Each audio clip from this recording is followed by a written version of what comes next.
Hi అండి, నమస్తే. నేను మీ వందన. ఈరోజు స్పెషల్ అయితే పాలకూర ఎగ్ బుర్జీ అండి. చాలా మంచిదండి. హెల్దీగా, టేస్టీగా, అలాగే డైట్ చేసే వాళ్ళకైతే ఇంకా మంచిదండి. పాలకూర అలాగే ఎగ్ రెండు కూడా డైట్లో చాలామంది ఇంక్లూడ్ చేసుకుంటారు. అప్పుడప్పుడు రైస్ తినాలి అనుకున్నప్పుడు ఇలా కర్రీలాగా చేసుకొని కూడా తినచ్చండి. దీన్ని ఎలా చేయాలో కంప్లీట్ వీడియో చూపిస్తున్నానండి.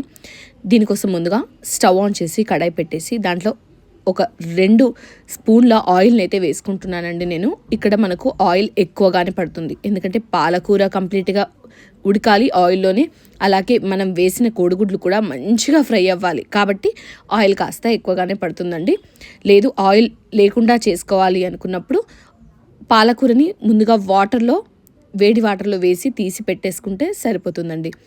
ఇక్కడ నేను ఆయిల్ వేడిన తర్వాత ఒక 3 మీడియం సైజు ఉల్లిపాయల్ని సన్నగా కట్ చేసుకొని వేసుకున్నాను. అలాగే ఇక్కడ పచ్చిమిరపకాయలని కూడా ఇందులో వేసేసుకొని ఇవన్నీ రంగు మారేంత వరకు మంచిగా వేయించుకోవాలండి. నాకైతే ఈ తెల్ల ఉల్లిపాయలంటే చాలా ఇష్టం అనమాట. మా వైపు ఎక్కువగా తెల్ల ఉల్లిపాయలే దొరుకుతుంటాయి. ఇప్పుడు మేమున్న హైదరాబాద్లో మాత్రం ఎక్కువగా ఎర్ర ఉల్లిపాయలు వాడుతుంటారు. వాటికంటే కూడా నాకు ఈ తెల్లవి ఇష్టం. ఇలా తెల్లవాటితో టేస్ట్ కూడా బాగుంటుందంటారు. అలా అన్నీ వేగేటప్పుడు కాస్త కరివేపాకును కూడా నేను ఇందులో యాడ్ చేసేసుకొని ఇది మంచిగా ఫ్రై అయిన తర్వాత దీంట్లో అల్లం వెల్లుల్లి పేస్ట్ అలాగే పసుపు కూడా వేసేసుకొని పచ్చిదనం పోయేంత వరకు మంచిగా వేయించేసుకోవాలండి. అల్లం వెల్లుల్లి ఎప్పుడైనా ఫ్రెష్గా చేసుకుంటే బాగుంటుంది. ఫ్రెష్గా చేసుకునే వాళ్ళు అల్లంని విడిగా వెల్లుల్లి విడిగా కూడా వేసుకోవచ్చండి. తర్వాత ఇది పచ్చిదనం అంతా వెళ్ళిన తర్వాత నేను ఒక 4 కట్టల పాలకూర, అంటే ఆల్మోస్ట్ ఒక 1/2 kg వరకు పాలకూరని అయితే ఇందులో వాడుకుంటున్నానండి. ఆకుకూరలు ఏవైనా కూడా మనం ఎంత ఎక్కువ క్వాంటిటీలో తీసుకున్నా కూడా అవి ఉడికి ఫ్రై అయ్యేసరికి చాలా తక్కువ క్వాంటిటీలో కనిపిస్తుంటాయి. అందుకనే నేను ఈ కర్రీ కోసం, అంటే ఇది మేము నలుగురం కాబట్టి నలుగురికి సరిపడా కర్రీని అయితే చేసుకుంటున్నాను.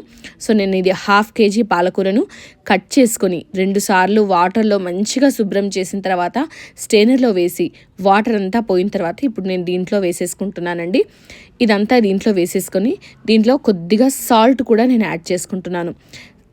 సాల్ట్ యాడ్ చేసుకోవడం వల్ల పాలకూర మంచిగా నీరు ఊరి ఆ నీటిలోనే పాలకూర ఉడికిపోతుంది. ఆ నీరంతా ఎగిరిపోయే కొద్దీ పాలకూర మంచిగా ఫ్రై అవుతుందనమాట. అందుకని నేను కొంచెం సాల్ట్ అయితే ఇక్కడ యాడ్ చేసుకుంటున్నానండి. యాడ్ చేసేసుకొని దీనికి మూత పెట్టి లో ఫ్లేమ్లో ఒక 5 minutes అలాగే వదిలేయాలండి, వెంటనే కలపకుండా.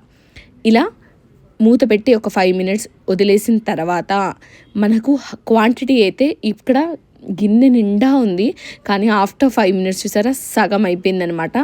ఇలా వాటర్ అంతా గుంజేసుకుంటుంది. ఇప్పుడు మనము పాలకూరనంతా మంచిగా కలుపుకోవాలండి. ఇదంతా కలిపేసుకుంటే చూసారా వాటర్ మనం ఏం పోయకపోయినా కూడా ఆకుకూరలు ఫ్రెష్గా వండుకుంటే ఇలా వాటర్ అయితే మంచిగా వస్తాయండి. అందుకే చాలామంది డాక్టర్స్ చెప్తూ ఉంటారు, మనం తీసుకునే ఫుడ్లో ఎక్కువగా ఆకుకూరలు ఉండేలాగా చూసుకోవాలి అని. ఎందుకనంటే వాటర్ కన్సిస్టెన్సీతో పాటుగా చాలా రకాల పోషకాలు కూడా ఆకుకూరల్లో ఉంటాయి, కాబట్టి చాలా మంచిది అని చెప్తుంటారు. ఒకవేళ మీకు కిడ్నీలో స్టోన్స్ ఉంటే మాత్రం పాలకూర అవాయిడ్ చేసి పాలకూరకు బదులుగా ఉల్లాకును వాడుకోవచ్చండి. ఇలా అంతా వేసి మంచిగా కలిపేసుకున్న తర్వాత మళ్ళీ మూత పెట్టి ఇంకొక 10 నిమిషాలు నేను ఇలాగే ఉడికించుకున్నానండి. అప్పుడు చూసారా కన్సిస్టెన్సీ దగ్గరగా వచ్చేసింది. ఇప్పుడు ఈ నీరంతా ఎగిరిపోయేంత వరకు నేను కలిపి అలాగే ఉంచేసానండి. నీరంతా కంప్లీట్గా మనకు ఎగిరిపోవాలి.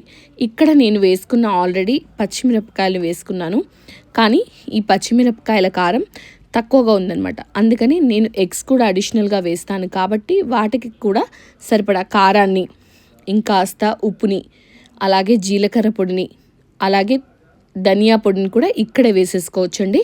లేదు ధనియా పొడి ఇక్కడ వేసుకోము అనుకున్న వాళ్ళు స్కిప్ చేసేసి ఫైనల్గా లాస్ట్ కూడా వేసేసుకోవచ్చు. నేనైతే ఇక్కడ పాలకూరలోనే వేస్తున్నాను, ఎందుకంటే అంత మంచిగా కలుస్తుంది కాబట్టి. ఎగ్స్ వేసినప్పుడు ఆ ఎగ్స్ కూడా లోపల వరకు మంచి ఫ్లేవర్ వస్తుందన్నమాట. అందుకని నేను ఇక్కడే వేసేసి అంతా కలిపేసుకుంటున్నాను. నేను తీసుకున్న 1/2 kg పాలకూరకి నేను 4 కోడిగుడ్లను క్రాక్ చేసుకొని ఇలా ముందుగానే బౌల్లో వేసి పెట్టుకున్నానండి. ఎండాకాలం కాబట్టి స్టార్ట్ అవుతోంది, సో ఎగ్స్ ఎక్కువగా స్పాయిల్ అయ్యే ఛాన్సెస్ ఉంటాయి. అందుకని మనం ఎప్పుడైనా ఎగ్ డ్రాప్ ఇలా చేసుకున్నప్పుడు ఒకవేళ సడన్గా కర్రీలో పాడైపోయిన కోడిగుడ్డు పడితే ఇబ్బంది. అందుకని నేను ఇలా ముందుగానే ఒక బౌల్లో ఎగ్స్ అన్ని క్రాక్ చేసేసుకొని చెక్ చేసుకున్న తర్వాత ఇలా కర్రీలో వేసి అంతా మంచిగా కలిపి లో ఫ్లేమ్లో మూత పెట్టేసి ఒక 5 నిమిషాలు అలాగే ఉంచుకున్నానండి కలపకుండా. ఇలా మూత పెట్టి ఉడికించుకున్న తర్వాత నేను 5 నిమిషాలకి మళ్ళీ మూత తీసాను. చూసారా ఎంత బాగా అయింది అని. మనం వేసుకున్న ఆయిల్ ఇక్కడ పర్ఫెక్ట్గా ఉంది అని తెలుస్తుంది. చూసారా ఎక్కడ కూడా అడుగు మాడకుండా మంచిగా వచ్చిందండి. ఇప్పుడు ఇది క్రిస్పీగా అయ్యేంత వరకు మనం చూసుకోవాలి. ఇంకాసేపు నేను మూత పెట్టి ఉడికించుకున్నానండి, ఎందుకంటే లోపల వరకు కూడా మంచిగా పర్ఫెక్ట్గా ఉడికిపోతుందని. ఇలా ఆకుకూరల నుంచి నీరు బయటకు వచ్చిందంటే మంచి జ్యూసీగా ఎగ్స్ అయితే ఉడికిపోతుంటాయి. ఇప్పుడు ఇవి దగ్గర పడేంత వరకు కొంచెం మీడియం ఫ్లేమ్లో పెట్టేసి వీటిని అయితే ఫ్రై చేసేసుకోవాలండి. ఇలా కాసేపు ఫ్రై చేసుకున్న తర్వాత అవి మంచిగా అవుతాయి అన్నమాట, క్రిస్పీగా. చాలా ఈజీగా మనం పాలకూర కోడిగుడ్డు బుర్జీని చేసుకోవచ్చు అండి. చాలా టేస్టీగా ఉంటుంది. అలాగే ఇది మనం ఆల్రెడీ చెప్పాను కదా, జిమ్ చేసే వాళ్ళకి లేదా డైట్ చేయాలనుకున్న వాళ్ళకి కూడా రైస్తో పాటుగా తీసుకోవచ్చు.